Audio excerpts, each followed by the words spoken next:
Bismillah.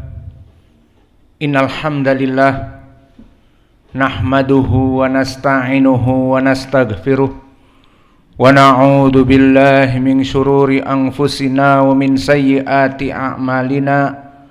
May yahdihillahu fala mudhillalah wa may yudlil fala hadiyalah. Wa asyhadu an la ilaha illallah wahdahu la syarikalah wa asyhadu anna Muhammadan abduhu wa rasuluh, amma ba'd. Alhamdulillah, fi hadhihi lailah as-salisah min syahri Dzulhijjah, malam yang ketiga dari bulan Dzulhijjah.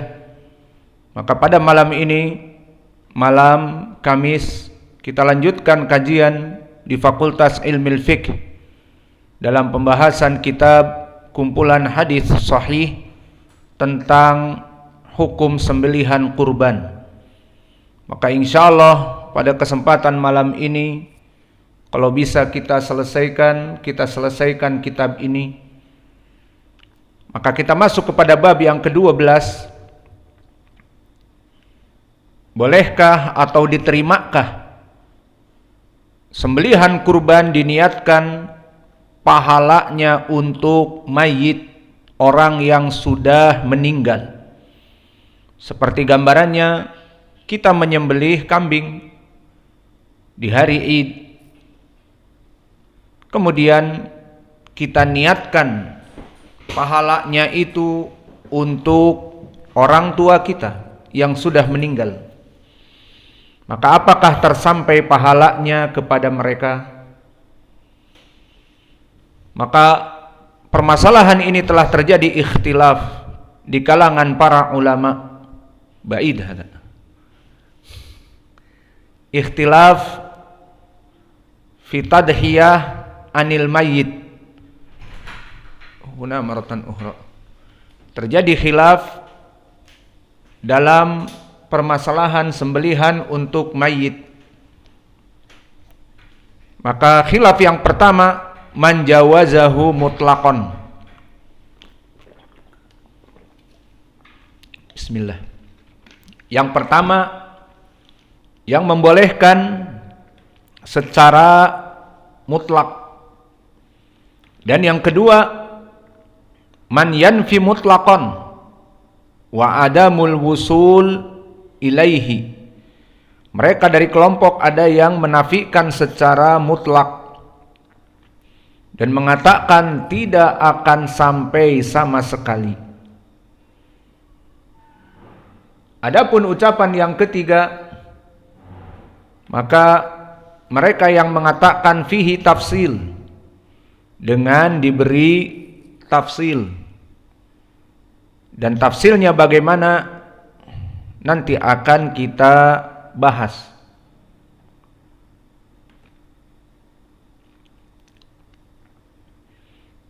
Maka dalam permasalahan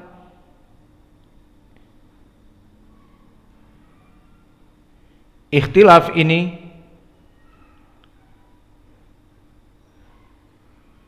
maka mana yang rajih?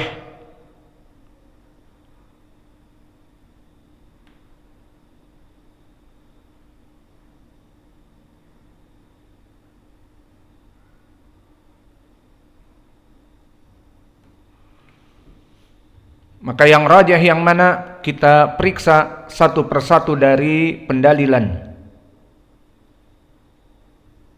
Pendalilan ucapan yang pertama beristidlal dengan hadis yang diriwayatkan oleh Imam Ahmad dan juga Al-Baihaqi di Sunan Al-Kubra dari jalan Syarik an Abil Hasna anil Hakam an Hanash an Ali radhiyallahu anhu qala amarani Rasulullah sallallahu alaihi wa ala alihi wasallam an udhahiya anhu fa ana udhahiya anhu abadan.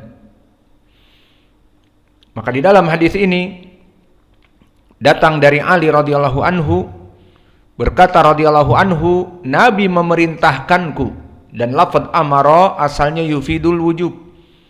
Nabi memerintahkan kepadaku an udhahiya anhu, agar aku ini menyembelih atas dia. Fa ana udhiya anhu abada.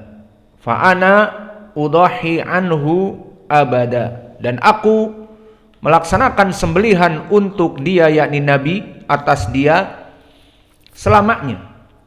Maka di sini syahidnya bahwa Nabi memerintahkan aku menyembelih atas dia Nabi Muhammad, kemudian disebutkan dan aku menyembelih atas dia terus menerus tiap tahunnya. Maka di sini Nabi telah meninggal dan Ali menyembelihkan sembelihan atas Nabi Muhammad sallallahu alaihi wasallam. Ini wajah pendalilan bagi mereka yang mengatakan diterima secara mutlak. Maka kita katakan pendalilannya di sini sahih atau tidak. Jika sahih maka kita ambil sebagai pendalilan bahwa dulu Ali menyembelih selalu untuk Nabi selama dia hidup setiap tahunnya. Menyembelih disampaikan niatnya untuk Nabi. Fa ana udhi anhu abada. Maka aku terus menerus menyembelih atas Nabi, maknanya Ali yang menyembelih namun diniatkan untuk Nabi. Maka hadis ini hadis yang dhaif dari berbagai segi.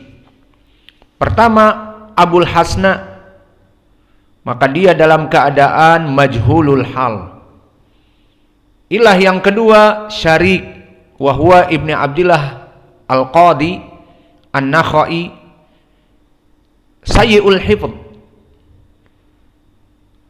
Dan antum ketahui bahwa Syarik asalnya seorang yang thiqah atau saduq, pas-pasan hadisnya.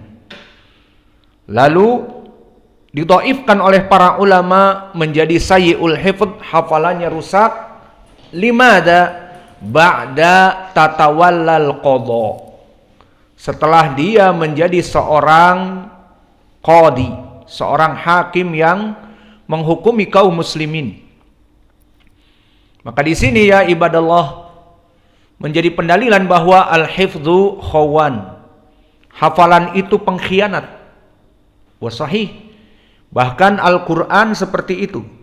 Di hadis yang muttafaqun alaih disebutkan bahwa hadal Qur'an asyaddu tafallutan minal ibil. Dia Al-Qur'an itu lebih mudah cepat kabur. Lebih mudah kaburnya daripada unta. Unta diikat mungkin tidak akan kabur.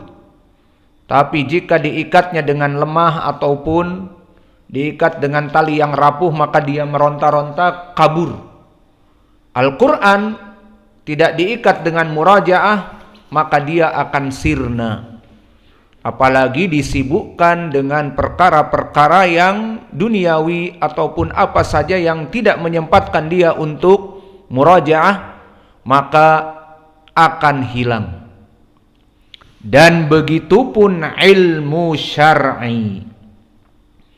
Maka orang-orang yang belajar ilmu syar'i, jika dia tidak terus-menerus dalam keadaan murajaah dari apa yang ada, maka bisa jadi hilang dari hafalannya.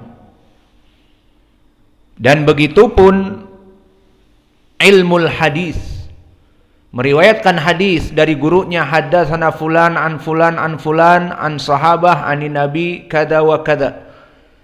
Kemudian meriwayatkan hadis yang kedua dan ketiga dan seterusnya. Maka para muhaddisin menghafal dari hafalannya dan melihat kepada kitabnya untuk menyesuaikan dari tulisannya. Maka hafalan di sini bisa jadi rusak dikarenakan tidak murajaah.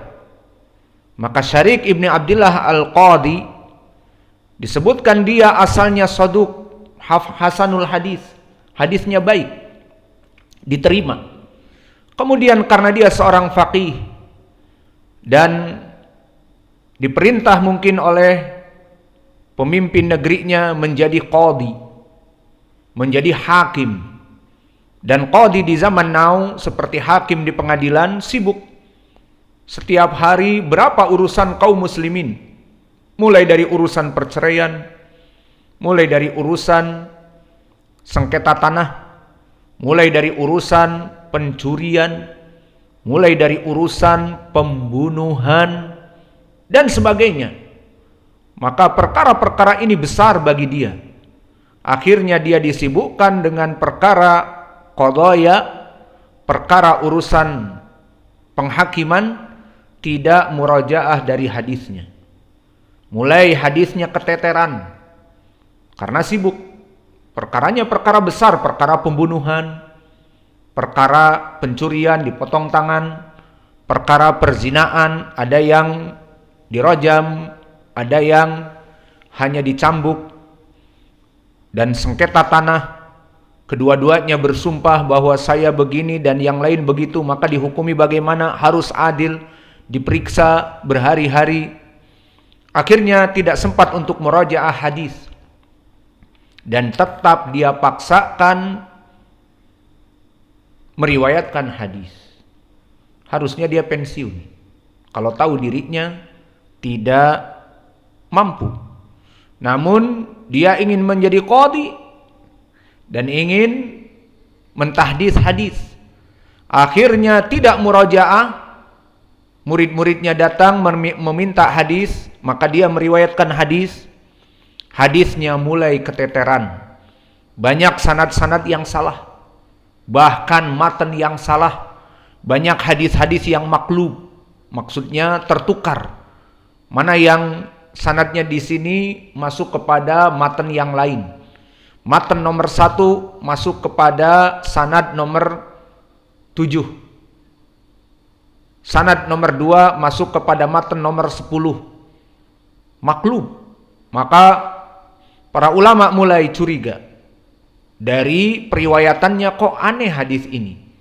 Dan antum ketahui para muhaditsun dari murid-murid seorang muhaddis itu ada yang sudah belajar kepada guru-guru yang lain yang setingkat dengannya ataupun meriwayatkan dari gurunya rawi ini. Syarik di sini dia mempunyai guru. Gurunya di tabaqah yang di atasnya, tabi'in misalnya. Misalnya dia berguru kepada Imam Syu'bah. Maka murid-murid Imam Syu'bah yang selevel dengan dia kaget. Kok hadis dari Syu'bah belum pernah di dunia ada lafadznya seperti ini atau sanadnya seperti ini. Maka akhirnya diketahui bahwa dia hafalannya rusak dan disebutkan oleh para ulama bisabab tawalal qada, dikarenakan